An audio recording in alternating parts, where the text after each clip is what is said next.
Hello दोस्तों, good morning all of you. Welcome to my YouTube channel. मैं R K sir Hindi basic concept के साथ। तो जैसा कि हमने आपने अगली वीडियो में देखा था कि हिंदी का जो बेसिक कॉन्सेप्ट वर्णमाला होता है, वर्णमाला के बारे में हमने आपको स्वर व्यंजन के बारे में बताया था। इसके बाद आता है आपका स्वरों का उच्चारण स्थान। स्वरों का उच्चारण स्थान। अब हम देखेंगे कि किस स्वर का उच्चारण स्थान क्या होता है। जैसे स्वरों में आप कई देखे होंगे, कंठ हो गया, तालव्य हो गया, मूर्धन्य हो गया, ओष्ठ हो गया। इस प्रकार के वर्णों का जो उच्चारण स्थान होता है वो क्या होता है।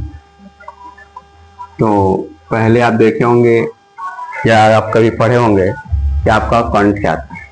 क्या आता है? कंठ आता है।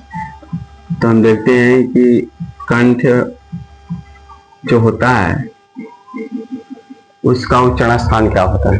सॉरी, कंठ का उच्चारण स्थान क्या होता है।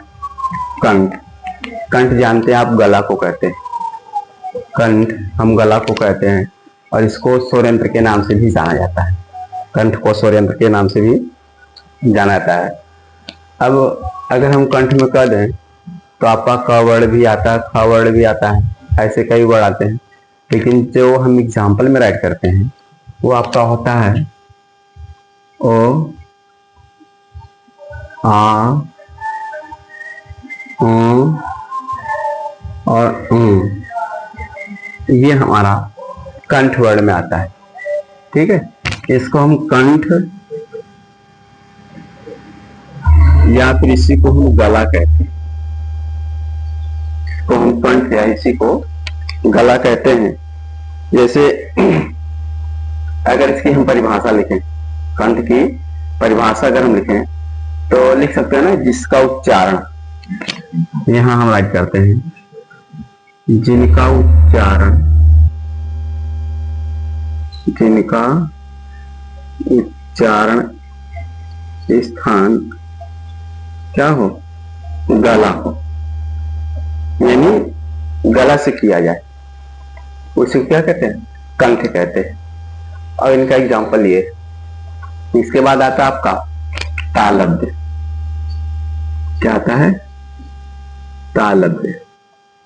अब देखिए, तालव्य जो होता है, तालव्य हम बोले सीधी सी भाषा में या आमतौर की भाषा में जिसको तालु कहते हैं।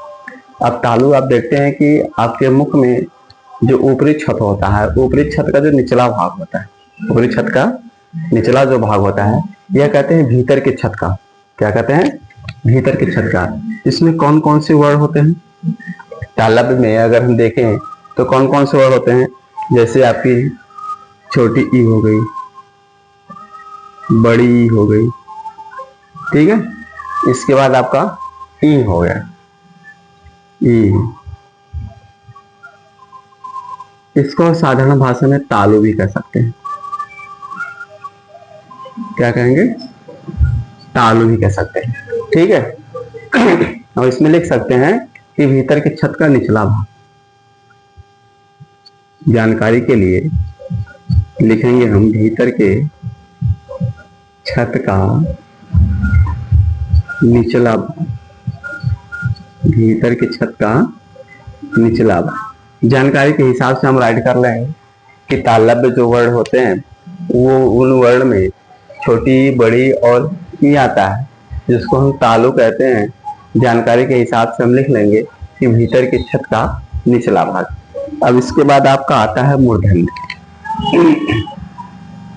आता है मूर्धन्य, आता है। मूर्धन्य का मतलब आप जानते हैं कि हमारे मुख का जो भीतर का अगली छत होता है, हमारे मुख के अंदर जो छत का अगला हिस्सा होता है उसी को मूर्धन्य कहते हैं। क्या कहते हैं? मूर्धन्य कहते हैं। जैसे हम देखते हैं री। क्या है? री। तो री जो है, इसमें हम लिख लेंगे ना कि भीतर, भीतर आप समझ रहे हैं ना कि जो जबड़ा होता है, जबड़े के ऊपरी वाली साइड में होता है, यानी ये वाला हिस्सा ऊपर और ये वाला हिस्सा नीचे का जो होता है उसे कहते हैं कि मुंह के भीतरी वाली, मुंह के भीतर मूर्धन्य में कह देंगे मुख के भीतर अगली छत, मुख के भीतर की अगली छत, मुख के भीतर की अगली छत, जो री आता है। जैसे री का उच्चारण आप करिए, री का प्रोनाउंसिएशन करेंगे तो मूर्धन्य में आता है। ऐसे आप ए आई लीजिए, ए और आई लीजिए। जो ए आई होते हैं ये कंठ प्लस तालु से बोले जाते हैं। ये कंठ प्लस तालु, जब इनका प्रोनाउंसिएशन करते हैं, उच्चारण करते हैं, तो इन दो लेटरों का, इन दो वर्णों का उच्चारण जो होता है वो कंठ और तालु होता है। कंठ और तालु होता है, जिसको हम कंठ तालव्य कहते हैं। क्या कहते हैं? कंठ तालव्य कहते हैं, जिनको हम कंठ तालव्य के नाम से जानते हैं। इसके बाद आता है आपका ओ औ।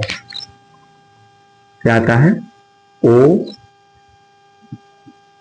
औ जो वर्ण होता है इसको हम ओष्ठ प्लस कंठ, इसका उच्चारण स्थान क्या होता है? ओष्ठ प्लस कंठ। ओष्ठ प्लस कंठ बराबर क्या हो जाएगा? ओष्ठ, सॉरी कंठोष्ठ। ओष्ठ प्लस कंठ बराबर क्या हो जाएगा? कंठोष्ठ। क्या हो जाएगा? कंठोष्ठ। इसका उच्चारण स्थान क्या हो जाएगा? कंठोष्ठ। इसके बाद लास्ट होता है आपका कंठ हो गया, तालव्य हो गया, मूर्धन्य हो गया। इसके बाद आपका आता है ओष्ठ है। क्या आता है? ओष्ठ आता है। ठीक है, अब देखेंगे ओष्ठ के अंतर्गत कौन कौन से आते हैं। जैसे ऊ हो गया, छोटा ऊ, बड़ा ऊ, यानी आपका जो दोनों ओठ होते हैं, जैसे पा हो गया, फा हो गया, बा हो गया, भा हो गया, मा हो गया, ये सब ओष्ठ में आते हैं। ये सब किस में आते हैं? ओष्ठ में। तो हम यहाँ ऊ, बड़ा ऊ, है ना, पा भी राइट कर सकते हैं, फा भी राइट कर सकते हैं। तो कहने का तात्पर्य जब दोनों ओठ आपस में सट करके किसी एक वर्ण का उच्चारण करते हैं तो ओष्ठ कहलाता है। क्या कहलाता है? ओष्ठ। इसको हम ओठ भी कहते हैं। क्या कहते हैं? ओठ भी कहते हैं। जैसे अब आइए हम इनकी परिभाषा आपको बता देते हैं। जैसे कंठ की परिभाषा में लिखा हो कि जिनका उच्चारण स्थान गला हो, जिनका उच्चारण स्थान क्या हो? गला हो। ठीक है, तालव्य में हम लिख सकते हैं जिनका उच्चारण स्थान